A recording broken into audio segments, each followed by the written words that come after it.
Hello! Yes, hello and welcome to the Alien Cottage build. So, the video premise for this is a little bit weird, but I really wanted to try an experiment with combining features and builds and stuff like theming ideas, with things that I haven't done before.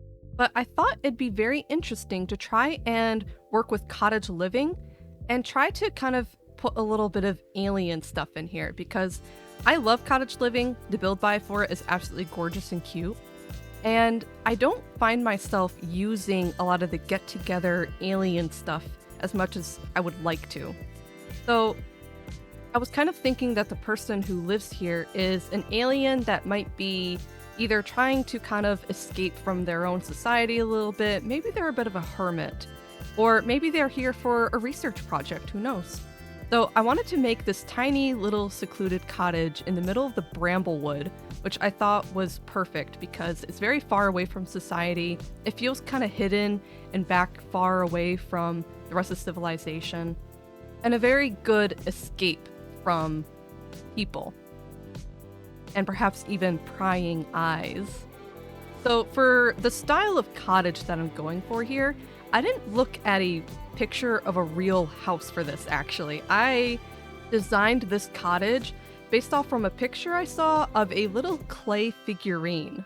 Now obviously, something like that doesn't translate very well into The Sims, and the figurine itself wasn't exactly realistic, but it was super cute, and I really liked the style of the smaller first floor with the second floor having like these pieces jutted out. I don't know what this style of cottage is called. I thought it was French, but then I tried looking up what French style cottages looked like, and I didn't see anything like this. So if you know what kind of style this is, do please let me know, because it's super adorable, and I think I want to play with it a little bit more. So one of the things I definitely struggled with was trying to figure out the chimney. So cottage living has like two kinds of chimneys. One of them's kind of like a 2x2, and the other one's just like one square. And I didn't really want the one square width one because the cottage living fireplace is 2 squares wide. So I ended up kind of doing this funny little wiggly thing with it. I don't know. I did the wider base, and then it tapers and narrows at the top. And then I used a roof piece to kind of like slope them together to kind of like make them meld together. And it looks kind of weird. Like on some builds that definitely doesn't work, but I think for this one it worked out okay because of the grass roofing that I was doing. So the interior was mostly just a box, and as much as a staircase would have been nice, there just wasn't enough room.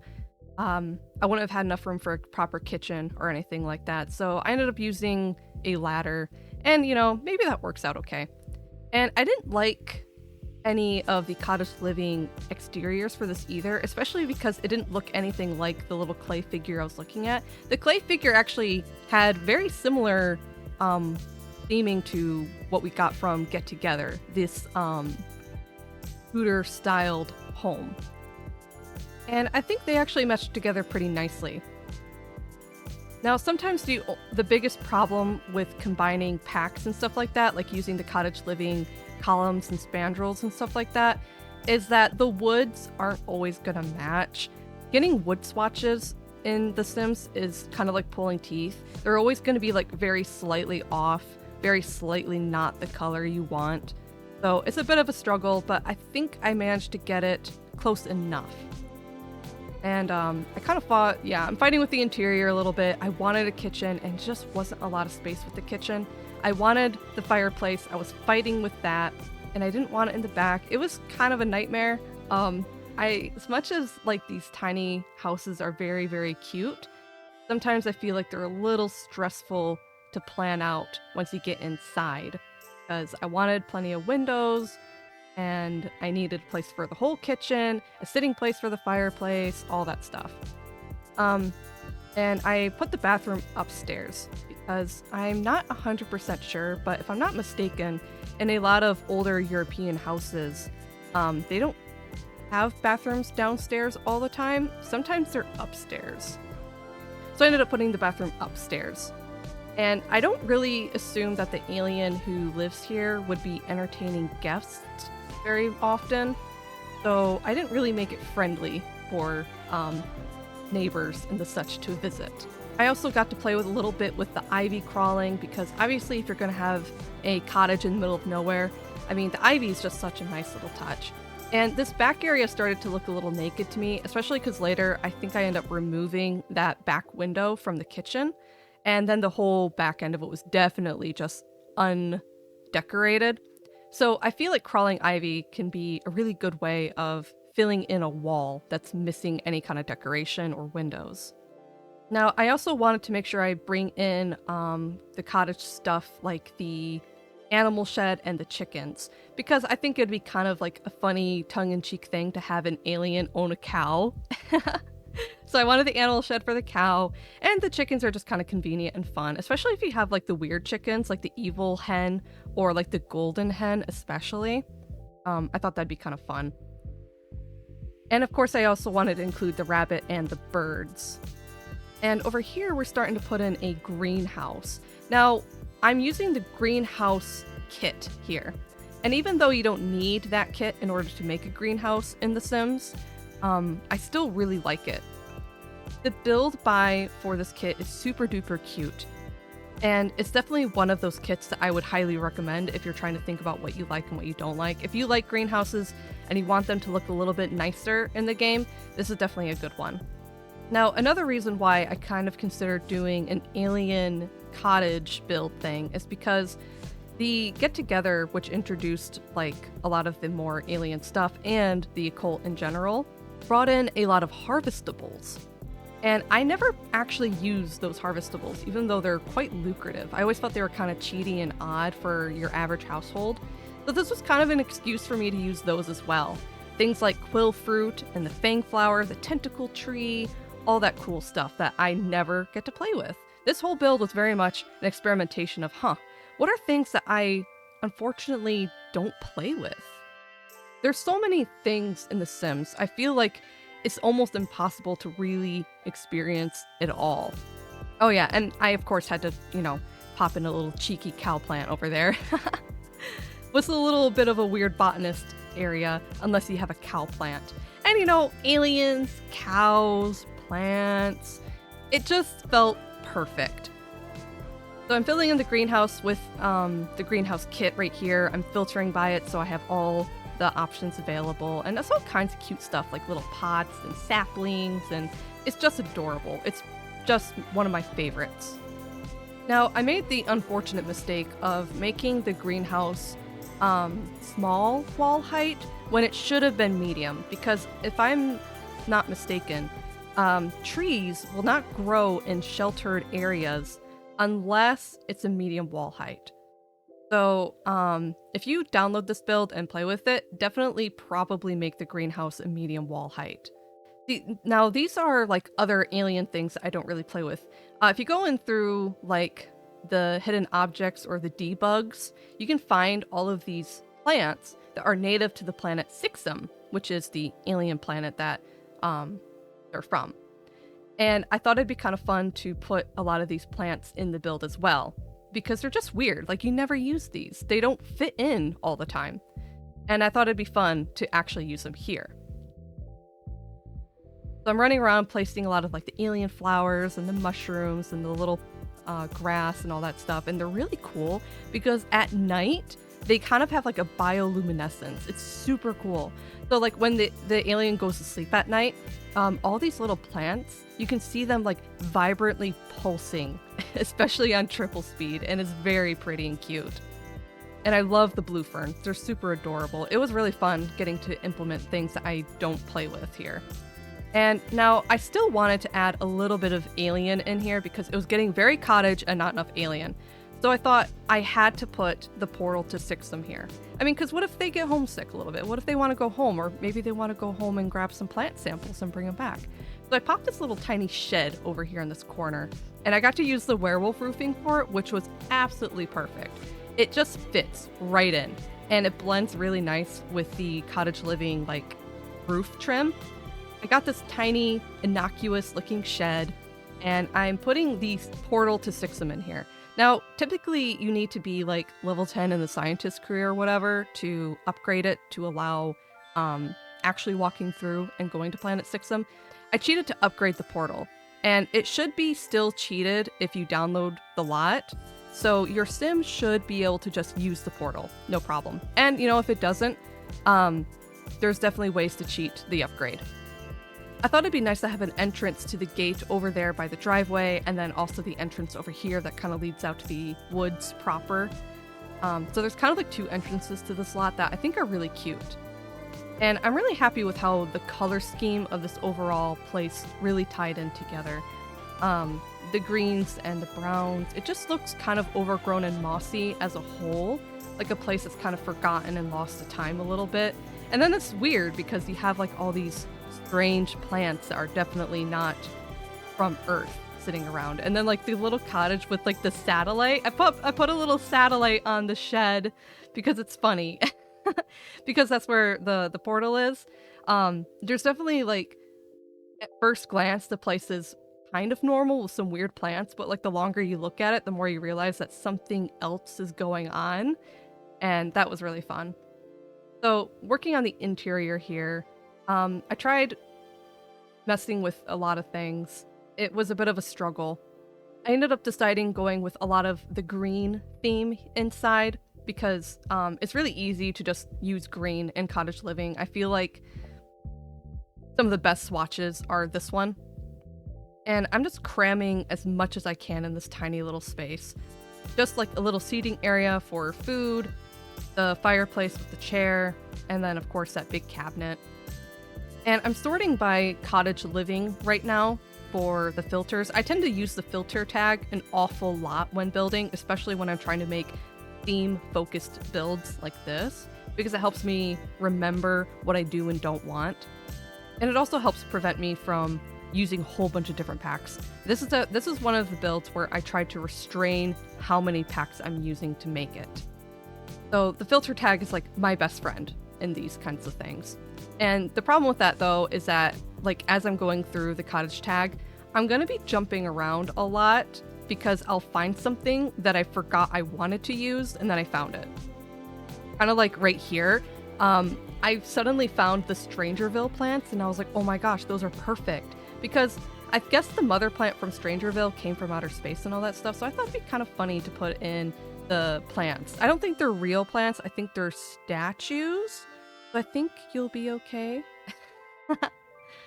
And I believe those are like the only things from Strangerville I put in this pack. So if you don't have Strangerville, that's okay. You won't need Strangerville to download this build. You won't be missing anything if you don't have Strangerville. Just those two little plants, which are easily replaceable because I put them in the little planters. And I also did this one little thing from Blooming Rooms.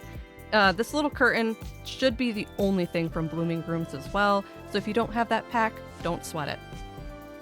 Or kit. The Blooming Rooms kit is kind of weird. It doesn't fit in with everything, but I think it's pretty cute. I like to use it in a lot of overgrown stuff with a lot going on. Now I'm kind of like finding collectibles and stuff like that. I remembered that there was a bunch of like alien collectibles that I literally never use. I think these come from the rocket ship or something like that. So despite like how much I've played The Sims 4 and how long I've been in the Sims franchise in general, there's frighteningly little that I've actually done. And I totally forgot about these little collectibles. So they might come from the rocket ship, I don't remember. But I wanted to put them in because I thought that they might be like little mementos from home, especially with like the living space squid in the little tank. It's like her pet. I set up the alien computer here. I think this is a reward from the scientist track as well. It has this cool little interaction when you click on it called like make contact or contact aliens or something like that, which for them I think would just be like making a phone call to home or something like that. Oh, there's another Strangerville object, but it's so small. Honestly, you don't need Strangerville to download this. You don't need Blooming Rooms. The majority of the packs I used were definitely Cottage Living, Get Together, and Get to Work. Now, over there you can also see that I put a little shower head above the tub. It doesn't work. You can't use the shower head. I just thought it looked super cute because it matched the piping of the tub exactly. And I don't know, it just seemed appropriate. If you don't like it, you can swap it out for a shower tub combo easily. I just thought it was cute. So we're pretty much doing just last minute decorations and stuff like that. I'm getting the lights put around, which is usually one of the last things I do in a build. Putting down little clutter items. I remembered the cross-stitching box to go downstairs next to the fireplace. And trying to just find like paintings and little tiny stuff to really bring the place alive. And it looks like I put a high school poster up there too, which should also be the only high school thing. I think I made a little mistakes adding in small details from like a pack or two. I don't usually like to grab just one object from a pack. Usually if I commit a pack to a build, I want to use more than just something here and there. But, you know, I was really bent on the theme. So how about we pop into live mode and I'll give you a tour. Now, as for the lot where I put this, you'll find it in Henford on Bagley in the Bramblewood neighborhood. And they usually have like this rental lot right here. I don't use rental lots very often. I don't do the whole Airbnb thing when I play this game, like ever. So that's the lot I bulldozed to place this one. And here we are in the lot. It looks very pretty in the morning sun. I just gotta say, this looks very nice. I'm very pleased with the lighting on this lot. I do feel a little guilty about bulldozing the rental lot, but come on, this is just perfect. It's so cute. I love the driveway bend that comes down where most people would drive and then like maybe park right here. And you still have a gate entrance leading out over here. On this side, we have the shed with our portal to Sixum here. And it should work completely fine, travel to Alien World. You can see that I've been playtesting this lot. I got a cow and I have some chickens. There are rabbits everywhere. Because I put the rabbit home right here next to the entrance. And the rabbits are cute, they don't hurt anything, and you can ask them to help you with gardening, so I like them. And of course over here we have the trunk with the birds in them that can also help you with gardening. I placed a telescope on the lot because that felt very appropriate. We got some planter boxes. This is just a tree, it's not a harvestable, but it is from the Alien World, so I wanted to put that in. There are some harvestables that should be in here, but you can swap them out for whatever you want, of course.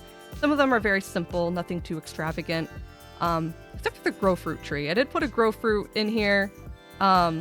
We also can see the tentacle trees. I was going to have these in the greenhouse, but as mentioned before, trees don't grow in greenhouses that are small wall height. So I brought them outside, but that's easily fixable. So inside the greenhouse, we have a chemistry table, a Sixum mosquito trap, the Strangerville plants that don't actually hurt you. They're just statues, I think, but they look really neat. And I also planted some quill plants. We have some jars of like dead aliens in here, which is kind of gross, but I thought it'd be fun. We have our lovely cow plant over here up front to greet, you know, the unwanted rabble. I used the werewolf mailbox because I just love this rickety looking box growing on a tree. On this side, I put some extra planters. Now these are considered sheltered because of the way that they're underneath this section here. So you can put whatever harvestables here you want, and they'll grow in any season. Now, as you enter the house, it is very small in here, but I think it's quite cozy and very green. I added a little common space rock in here with some books, a very modest kitchen, our wide fireplace that goes nicely with our wiggly variable width chimney. I love the way this ended up looking. It's kind of adorable in kind of a quirky, silly way. And upstairs, up the ladder, we have 2 more planters inside. These are spliced, I believe. Yeah, spike fruit and fang flower. That's fun. Got more space rocks and a mini cow plant. And of course, a live space squid. It's like her little pet. It's just a little guy in there. He's so cute. He looks like he's seen some things, though. On this side, we have the desk with the alien computer that I cheated in. I believe this one has an interaction. Yeah, there's an interaction specifically called Contact Aliens. So, maybe they can make a call to home once in a while. And I think this poster's from high school years, but it's also, I think, the only thing from high school years in this entire build. The bathroom's really simple, but I like it. This is adorable. It's perfect. Everything fit together very nicely. I have some bathroom clutter items in here. I use the clutter kits in probably every single build I do nowadays because they're just top tier, my favorites. And of course the shower, that doesn't actually work, but the bathtub works just fine. They don't interfere with each other at all. And yeah, that's just the inside of the house. It's very small, simple, cozy. I definitely struggled a lot with the theming for this build. Combining Alien and Cottage was fun at first. The thought of it was fun. But the more I worked on it, the more stressed I got because I just didn't know how to get the themes to play together nicely. But I think I got it relatively well. It's definitely more Cottage than Alien, but maybe that was kind of the point. The point is the alien is hiding here, This is away from their society. This is away from human society. They're here to kind of do their own thing. And if you're interested in downloading this lot, you can find me on the gallery as PinkyDragon01, just like I am here on YouTube. And the build is called Alien Cottage Hideaway. It has great soil, fast internet, despite its seclusion, but the alien's pretty smart. They can dangle it to work. And private dwelling, because no one's going to be visiting this place. I definitely used a lot more packs than what I wanted. I tried to keep it focused, but it got out of control, and I do apologize. So I do hope this will be okay. And there we have it. I had a lot of fun making this build, and I hope you had fun watching it too. Feel free to give the video a like if you would like, and maybe even subscribe, and I hope to see you next time. Bye!